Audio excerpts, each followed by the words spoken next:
All I feel right now is relief. It feels so damn good to be back here with people who get me, who understand why I'd return to work when so many others think I should have given it up to stay home for good. They don't get that once you're a nomad, you're always a nomad. Or that home isn't where your house is necessarily, it's where you feel comfortable. And yes, that comfort can alter over time as your needs shift and wants change, but in the end, I feel more like myself right now than I have since Stella's death. I pull my thoughts back to the here and now, to Polly, the stale cigarette smoke that hangs in the air around me, and the pungent scent of spices coming in through the open windows of the bar. I'm better now that I'm back here. I motioned to the bar stool next to me for him to sit down. Thank God for that. Took Rafe long enough. Almost 4 months. Shit, he says in sympathy, knowing what a big deal that is to someone like me. Yeah, tell me about it. The first 2 months were a mandatory leave of absence. Then, once I threatened to go to CNN, he said he was speeding things up, but then, they made me take another Centurion course. It's a course for foreign correspondents about what to do in a hostile environment and how to handle the multitude of things that can go wrong at any given time. And then I was told they couldn't find a photographer who wanted to travel to this paradise. It was one damn thing after another. So in other words, he was dragging his feet so he could get you back here on his time frame. Exactly. I nod and tip my bottle up to my lips. He thought I needed a break, said I was going to burn out. I motioned to the bartender to bring us another couple of beers. We're all going to at some point.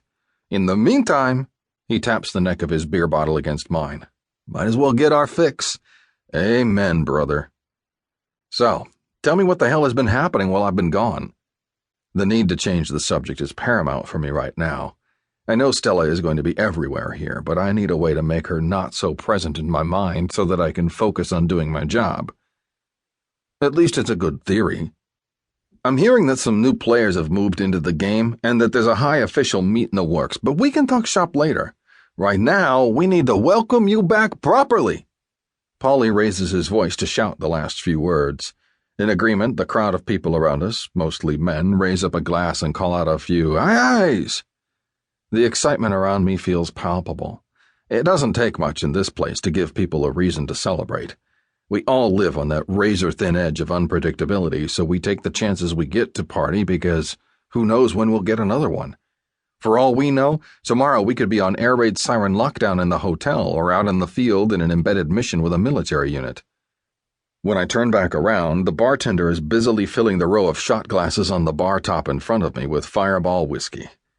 History tells me that this row is the first of many in tonight's welcome back celebration.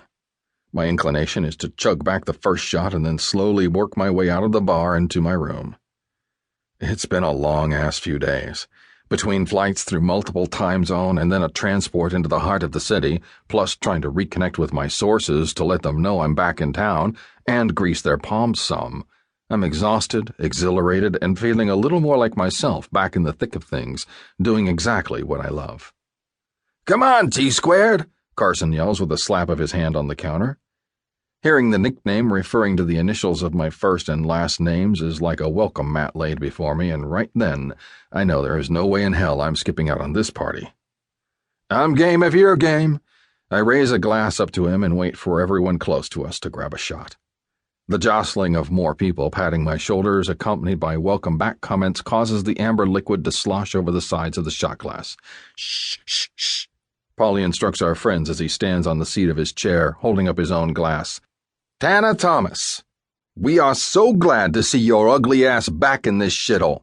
I'm sure once you hand our asses to us time and again by getting the story first, we'll want you to leave, but for now, we're glad you're here. Sláinte.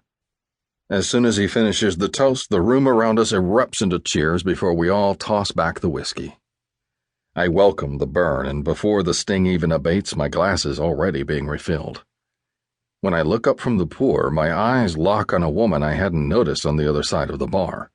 The momentary connection affords me a glimpse of dark hair and vibrant eyes as she lifts her drink in a silent nod to me. But as soon as I register she's doing it on purpose, someone moves and blocks my view of her. But I keep my eyes fixed in that direction, wanting another glance of the mysterious woman. She doesn't look familiar, but